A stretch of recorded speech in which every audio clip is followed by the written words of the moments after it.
I got so much motherfucking design on right now. Break it down, bring it back, make it clap. I got 3 old thoughts, new block, where that thing. Bitches on my line, and you know.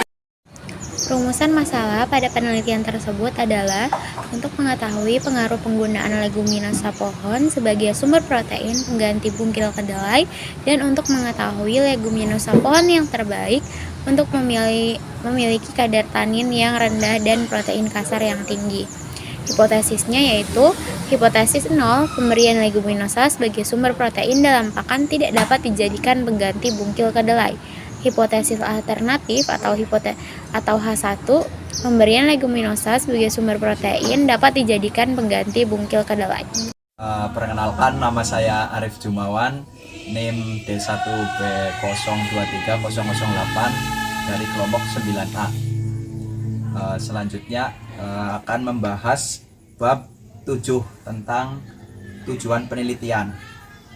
Jadi penelitian berjudul kadar total VFA dan NNH3 pada pakan ruminansia dengan penggunaan leguminosa pohon yang berbeda berbagai sumber protein secara in vitro itu bertujuan untuk mengetahui pengaruh penggunaan leguminosa pohon sebagai sumber protein pengganti bungkil kedelai untuk mengetahui leguminosa pohon terbaik yang memiliki kadar tanah yang rendah dan protein kasar yang tinggi.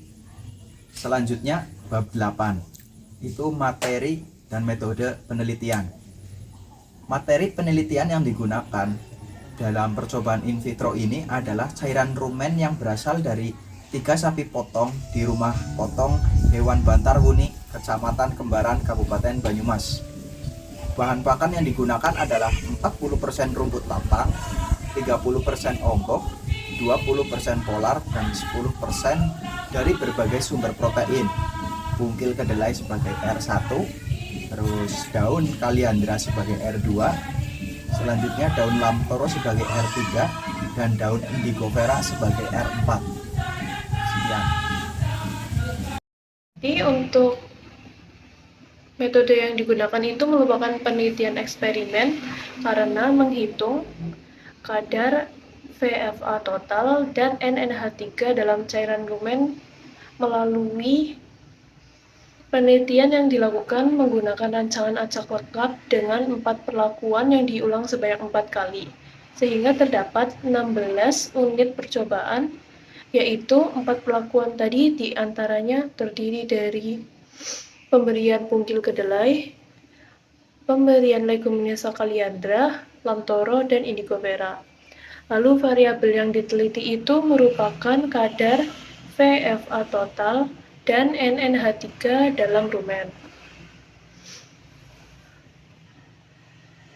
Perlakuan pemberian bungkil kedelai sebagai sumber protein itu merupakan perlakuan kontrol atau R0, lalu kaliandra sebagai perlakuan pertama atau R1, lalu lamtoro sebagai perlakuan kedua atau R2, dan yang terakhir itu indigo vera sebagai perlakuan ketiga atau R3. Setelah hasil ANAVA didapatkan, kemudian dilakukan uji lanjut dengan menggunakan uji Dunet untuk membandingkan nilai tengah perlakuan dengan perlakuan kontrol. Karena di sini itu tujuan dari penelitian bertujuan untuk mengetahui pengaruh penggunaan leguminosa pohon sebagai pengganti bungkil kedelai. Jadi, para perlakuan tadi seperti kaliandra, lamtoro, dan indigo vera itu hasilnya dibandingkan dengan bungkil kedelai. Apakah dampaknya akan berpengaruh nyata, sangat nyata, atau tidak nyata? Berarti variabel yang diamati di penelitian ini itu ada 2. Yang pertama kadar VFA total, dan yang ketiga itu ada kadar NNH3 dalam cairan rumen. Saya Gali Abdullah Mukti dari kelompok 9A dengan NIM D1A022120. Lalu selanjutnya tabel ANAVA. Hasil tabel ANAVA menunjukkan penggunaan leguminosa menggantikan bungkil kedelai sebagai sumber protein dalam ransun berpengaruh tidak nyata terhadap VFA total. Sedangkan hasil ANAVA terhadap kadar NNH3 menunjukkan penggunaan leguminosa sebagai pengganti bungkil kedelai berpengaruh sangat nyata.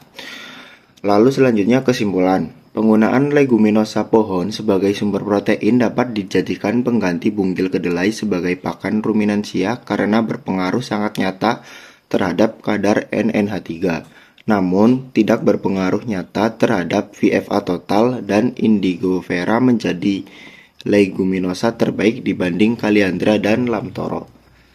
Sekian, terima kasih.